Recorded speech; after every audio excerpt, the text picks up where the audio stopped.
Estamos presentando a las 7 AM.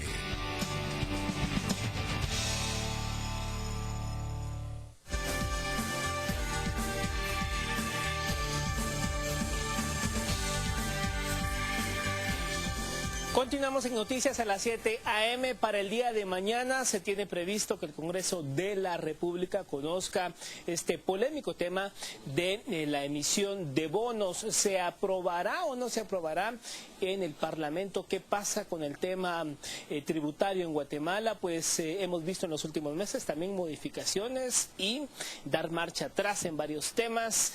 Ahora se suma el tema de la deuda pública, los bonos y bueno, varios actores de la política nacional han externado su rechazo a este endeudamiento. ¿Qué pasa entonces en el país? Nos acompaña Mario Archila, analista precisamente en temas económicos, para abordar qué está sucediendo en Guatemala con ello. Buenos días, Mario, bienvenido. ¿Qué tal? Un gusto estar por acá. Bueno, el día de mañana se espera fuerte e intensa jornada, mejor dicho, en el Congreso de la República. ¿Qué pasa con este asunto de los bonos? Hay quien dice que al final hay que honrar esa deuda que está ahí. Hay otros que aseguran que están empeñando el futuro de los guatemaltecos. ¿Qué pasa con el tema? Pues a mí en lo personal, deuda nunca me gusta que el país tenga. Creo que ya es una medida lo suficientemente comprometedora y de largo plazo estar tratando de financiar presupuestos con deuda. Ese ya es un problema, ahora es más deuda.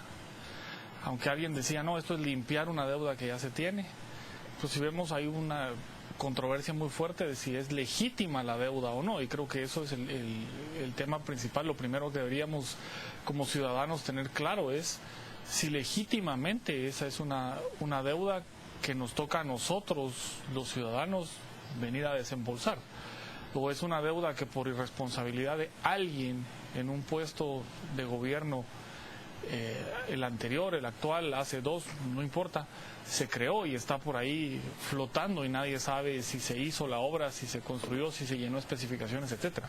Eso creo que debería ser el tema principal para el ciudadano, estar claro de si es legítima y estuvo bien contratada esa obra y por qué es que no alcanzó si estaba presupuestada en un momento dado. El tema hay que centrarlo también, Mario, en cuanto a qué ha ocurrido, porque se habla, si bien es cierto, este debate pasa por si fue legal o ilegal esta deuda. O sea, estamos hablando de un tema de deuda que se viene arrastrando, hay quienes dicen desde el gobierno de Álvaro Arzú. O sea, ¿qué ha pasado en los últimos 17 años? O sea, ¿quién pone orden en la casa? Sí, ese es el principal problema y viene de los dos lados, manejo irresponsable del presupuesto y luego el apretar al ciudadano para sacarle un par de centavos más y dónde es que tenemos que poner como ciudadanos el límite, y ya estamos llegando a los niveles donde no tardará en que el ciudadano realmente se haga valer y diga hasta aquí llegó y tengamos un caso tipo Brasil, ¿verdad? Que muy bien los números macro, etcétera, pero aquí están haciendo algo, sí, se están despilfarrando el dinero y ese es mi dinero y entonces hasta aquí. Es un tema, yo siempre lo he dicho en materia tributaria, no estamos acostumbrados al cuestionamiento de para qué se va a usar el dinero. Y lo único que legitima a un gobierno a cobrar impuestos es el para qué lo va a usar. Sin eso no existiría. Ahora bien, pues no se tiene muy claro cuánto es este monto de la deuda flotante. Álvaro Colom, cuando estaba saliendo, decía una cifra, Otto Pérez Molina recién entrando decía otra. O sea, nadie sabe realmente cuánto es el tamaño de esa deuda flotante. Lo cierto es que ahorita en el Congreso de la República está el tema de los bonos, 3.500 millones de quetzales, pero quizá en el futuro nos salga otro gobernante, no, es que no eran 3.500, eran, no sé, otra cifra. O sea, ¿cómo sabemos realmente si son 3.500, si esto es menos, si esto es más? ¿Cómo ordenar ese tema? Esa es la gran pregunta. Creo que tenemos un gran fallo del lado del Congreso en cuanto a la verificación de la ejecución presupuestaria. Esto ya es de siempre. No podemos decir es este Congreso el que no, esto es de siempre. La verificación de cómo se utilizó el presupuesto, en qué, y esa fiscalización que le corresponde también al Congreso. No solamente es un trabajo de Contraloría General de ver en qué se usó y si la documentación es correcta, sino cuál es el fin, cómo es la estructura del presupuesto. Creo que ha sido muy responsable los diferentes congresos en el momento de aprobar presupuesto y luego de la rendición de cuentas. Que vemos, la rendición de cuentas ha sido únicamente usada para fines políticos y no para realmente ordenar la casa cabalmente, que es lo que el Congreso debería de hacer. Sus dos funciones por las cuales nació el primer parlamento en el mundo fueron establecer para qué se iba a usar el dinero y luego fiscalizar que se usó en lo que dijo el gobernante que lo iba a usar.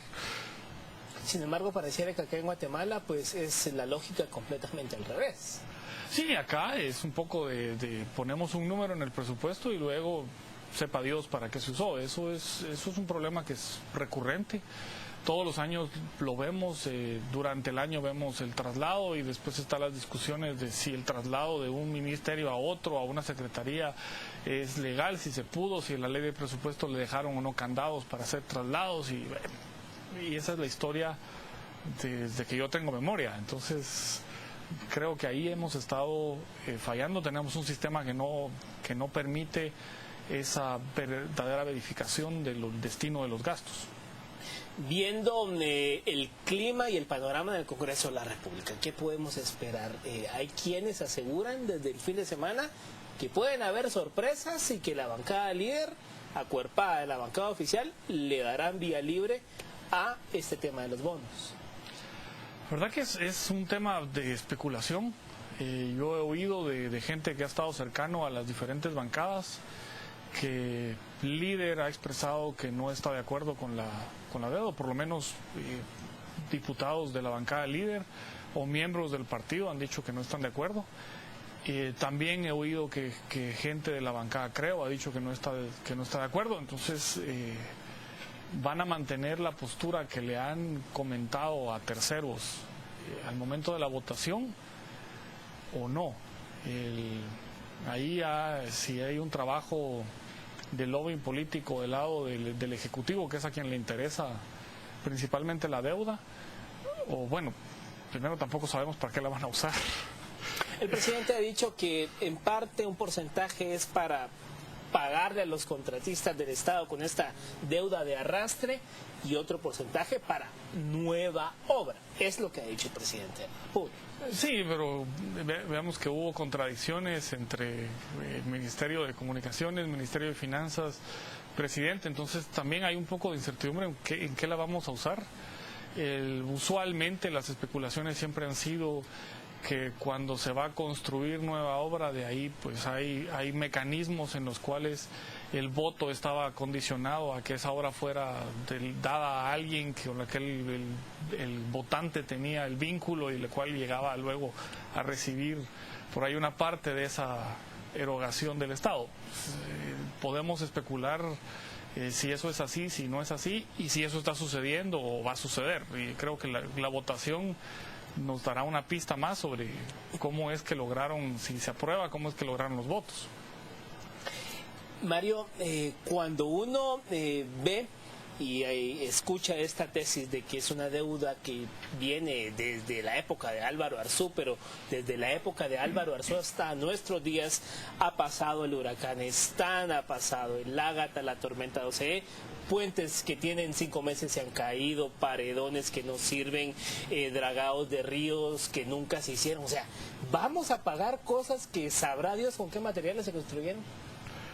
Eso es lo que llora sangre, que en este caso el ciudadano simplemente es una fuente de recursos para destinos muy oscuros. Tenemos ahí carreteras, derrumbes, hasta casos de personas fallecidas por malas construcciones y poblados incomunicados, porque cabalmente el puente que se acaba de construir en la primera lluvia y crecida del río se lavó como que fuera hecho con cartón. Y pues me imagino que parte de esa deuda es ese tipo de estafas cometidas en contubernio entre quien contrató y quien aprobó la obra y quien la construyó, ¿verdad? Y ahora están reclamando dinero algunos de esos, algunos otros tendrán un legítimo derecho sobre eso y que probablemente les dejaron de pagar por pagarle al compadre. Todo eso es lo que debería de aclararse primero antes de salir a la contratación de deuda. El ciudadano tiene derecho y el gobernante tiene la obligación de informarle, y también existe la obligación de perseguir todos los actos ilícitos cometidos con el erario público.